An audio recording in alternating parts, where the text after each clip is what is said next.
Hi అండి, అందరూ ఎలా ఉన్నారు? వరలక్ష్మి వ్రతం పూజలోకి నేను ఇంకొక స్వీట్ అయితే చేశాను. రెసిపీ మీతో కూడా షేర్ చేసేస్తాను, వచ్చేసేయండి. ఒక మిక్సీ జార్లోకి 3 కప్స్ దాకా శనగపప్పు అంటే పుట్నాల పప్పు వేసుకొని 4 ఇలాచి కూడా వేసుకొని మెత్తగా పౌడర్ చేసేసుకోవాలి. మిక్సీ పట్టేశాక ఒకసారి ఆ పౌడర్ని టచ్ చేసి చూస్తే బరక అనేది ఉండకుండా కొంచెం నైస్గా ఉండాలి. మరీ నైస్ కాకుండా కాస్త బరక్గా ఉంటే తినేటప్పుడు బాగుంటుంది. పప్పులు ఏమీ లేకుండా చూసుకోండి.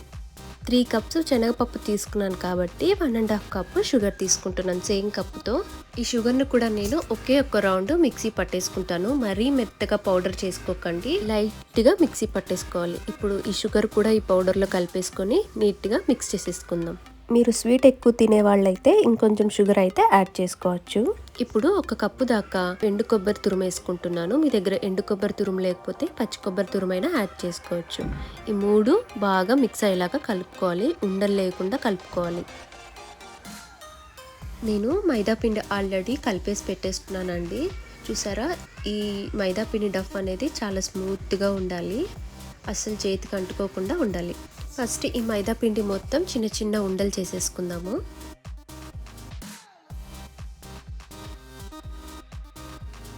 ఉండలన్నీ చేసేసాక చపాతీ రుద్దినట్టు వీటిని కూడా చిన్న చిన్నగా రుద్దుకోవాలి. మనం పూరి అయితే ఏ సైజులో రుద్దుకుంటామో అదే సైజులో వీటిని కూడా అలాగే రుద్దుకోవాలి.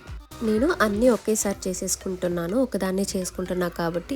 ఇఫ్ ఇన్ కేస్ మీరు ఇద్దరు చేసుకుంటుంటే ఒకరు రుద్దుకుంటూ ఒకరు కజ్జికాయలు రుద్దుకోవచ్చు. నా దగ్గర కజ్జికాయల మేకర్ అయితే లేదండి, అందుకే నేను ఈ కజ్జికాయలు కూడా చేత్తోనే చేసేసాను.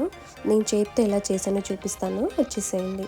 ఒక చపాతీ తీసుకొని అందులోకి పుట్నాల పౌడర్ వేసుకొని ఈ సైడ్స్లో అంటే ఎడ్జెస్లో నేను ఒక పేస్ట్ అయితే అప్లై చేశాను. అది ఎలా చేసుకున్నానంటే కొద్దిగా మైదా పిండిలోకి కొద్దిగా వాటర్ యాడ్ చేసుకొని కాస్త పేస్ట్ లాగా వచ్చేలాగా చేసుకొని దాన్ని ఇయర్ బర్డ్తో లేదా మీ ఫింగర్తో అయినా అప్లై చేసేయచ్చు.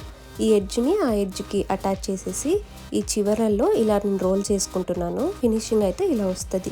ఇఫ్ ఇన్ కేస్ మీకు ఇది చేయడం రాలేదు అనుకుంటే మీ దగ్గర కజ్జికాయల మేకర్ ఉంటే దాంతో అయినా చేసుకోవచ్చు. లేని వాళ్ళు ఇలా ట్రై చేయండి.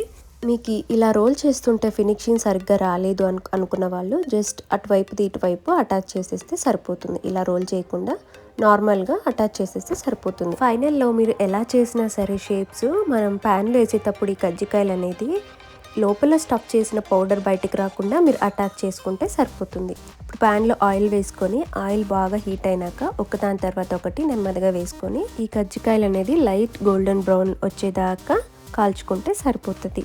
మంటని లో నుంచి హైకి మార్చుకుంటూ మనం ఈ కజ్జికాయలు అనేది కాల్చుకోవాలి.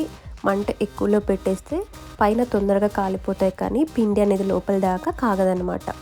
సో మీరు చేసుకున్న కజ్జికాయలన్నీ ఇదే విధంగా అన్నీ డీప్ ఫ్రై చేసుకోవాలి.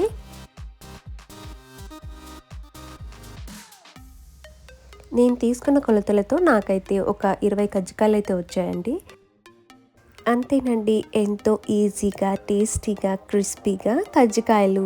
రెసిపీ మీకు నచ్చినట్టయితే వీడియోకి ఒక లైక్ చేసి మన ఛానల్ ఎవరైనా కొత్తగా చూస్తున్నట్టయితే ప్లీజ్ మన ఛానల్ని అయితే సబ్స్క్రైబ్ చేసుకోండి.